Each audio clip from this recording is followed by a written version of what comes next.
Our speaker today, or actually our speaker tonight, is known worldwide as the digital dentist, Dr. Lorne Lavine. Dr. Lavine is the CEO and founder of the Digital Dentist, the company that focuses on the technology needs of dental practices. Dr. Lavine is a well-known speaker, author, and consultant in the dental community. He writes for many dental publications, lectures internationally, and has worked with over 2,000 dental offices. He helps practices make intelligent decisions when it comes to their technology decisions, such as hardware, software, data backup, and disaster recovery, HIPAA compliance, and network monitoring. Dr. Lavine is a great guy. He's probably one of my favorites, if not my favorite person in all of dentistry. So we love him here at All-Star. And so I want to have all you put your hands together, and I won't hear you, and a warm welcome for Dr. Lorne Lavine. Thank you, Alex. Definitely a pleasure to be here again, and welcome everyone to tonight's webinar. We've got a lot of information to cover, and one thing that I always start off with is to tell people that really the key thing with any webinar that I present is that we want to make sure you get your questions answered. So I assume we're going to be able to allow people to ask questions. Typically, you'd have something on your screen like a little GoToWebinar control panel where you can type in the questions. But my goal here is to cover a lot of information. A number of practices I work with have realized a long time ago the need and the value of going chartless or paperless. And that's really the theme of tonight's webinar. The monkey wrench kind of in that whole process is the fact that there are all kinds of new HIPAA rules and regulations that affect how we do that. And I'm going to talk about some of the classic mistakes we're seeing offices making. I try to sprinkle in some HIPAA stuff as we talk about going chartless or paperless, but certainly we're going to cover a lot of stuff. I'm going to speak for about 40 to 45 minutes, and at that point we'll end my part of it. As many of you may know, I was a practicing periodontist for 10 years. I became computer certified, network certified. I do a lot in the community, in the dental community. I lecture a lot. I've done about 350 webinars. I've published hundreds of articles. And what I do is to work with offices who either need help going chartless, paperless, need help with their IT decisions, need help getting HIPAA compliant. I'll include my contact information at the end in case any of you would like to follow up with me. So when we're talking about going chartless or paperless, anytime I go to any type of continuing education, I don't necessarily need to be entertained and wowed for 3 hours nonstop. If I get 2 or 3 little nuggets or pearls of wisdom or information that are beneficial to me, then great, it was definitely worth my time. So rather than make you wait towards the end, I'll give that to you now, and this will be kind of a theme of what we're talking about for the rest of the evening. The first off is that when you're trying to go chartless or paperless, there really is no perfect solution. There's no right or wrong way to do things. There's no best system out there.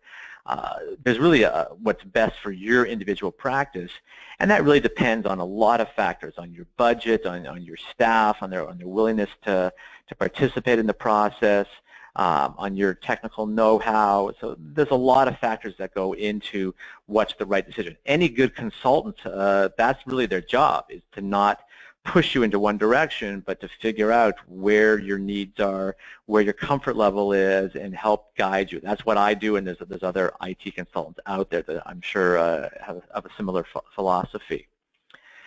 Second thing is to not put the cart before the horse. There are a lot of decisions that offices are making. So many practices that I work with nowadays are really focused on the high-tech, high-end systems out there. They're looking at CAD/CAM and cone beam and all this really fancy stuff, but they kind of forget in the whole process that there's infrastructure that needs to be in place. So many offices are trying to look at those high-tech things, and they forget about the computers, the networks, the cabling, the monitors, the mounts, the printers, all that stuff that has to be in place. And that's where a lot of offices can run into trouble, that they don't realize that, hey, I want to go out and spend $50,000 or $100,000 on a high-tech system like a CAD/CAM or a cone beam, not realizing that, oh, by the way, it's going to cost you another $50,000 to $60,000 to upgrade the infrastructure. Because of that, in real estate, they always say the 3 most important things are location, location, location. For me, when it comes to going chartless or paperless, It's planning, planning, planning. There is nothing wrong with doing things in stages. The typical practice that I work with that's upgrading their infrastructure, maybe getting some new sensors, trying to get HIPAA compliant, they're normally spending 50 to 60,000. Now, we have offices that are just getting a sensor or a camera or a couple of backup service, something like that, and obviously they're spending a lot less. We have practices that have multiple dentists, multi-location, which are going to typically spend a lot more.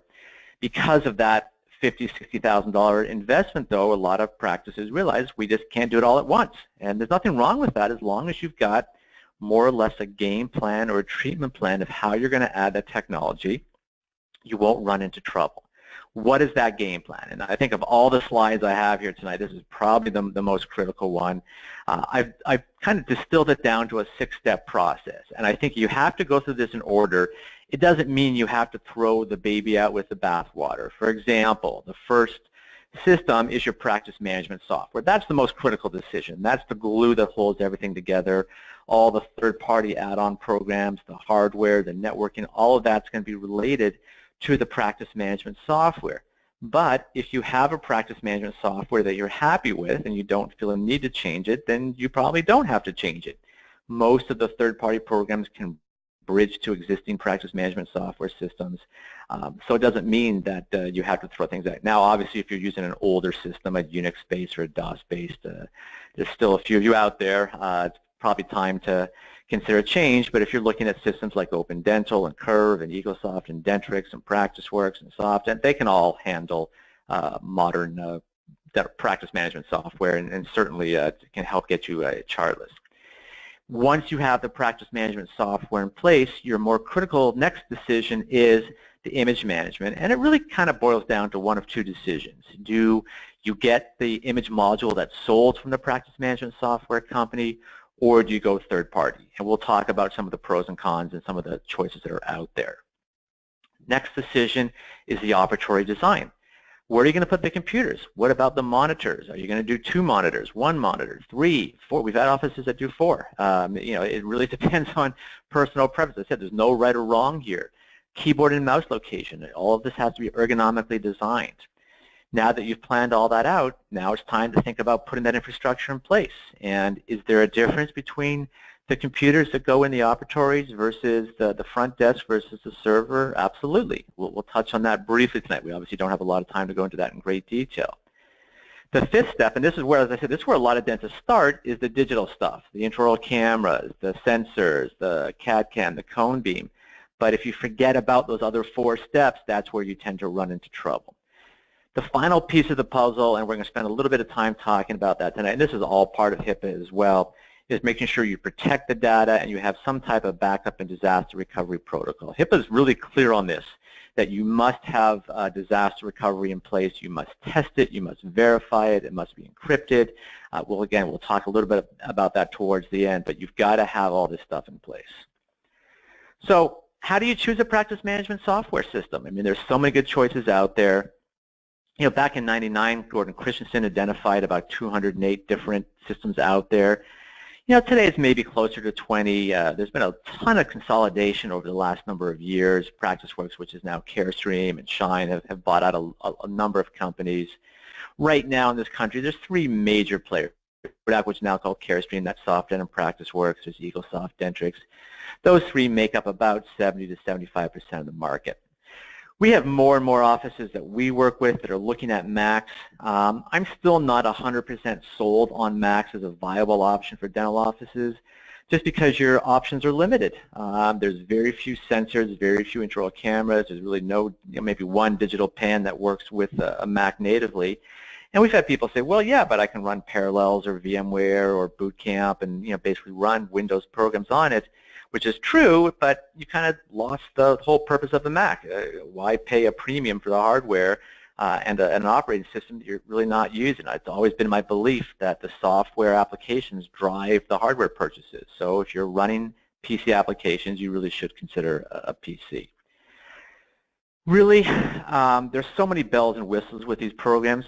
Figure out what's important to you. I mean, for most practices, you're typically doing a core group of functions. You're scheduling, you're doing insurance estimations, you're billing, running monthly collections production reports. Best idea I can give you is if you're getting the demo of the software, just have them walk an imaginary new patient through the practice. What is it like to get this person in the first time? What about the charting, the treatment planning, getting them into the recall system? You know, some programs can do things in 2 mouse clicks, and others take 12 or 22 mouse clicks to do it. So all of that comes into play.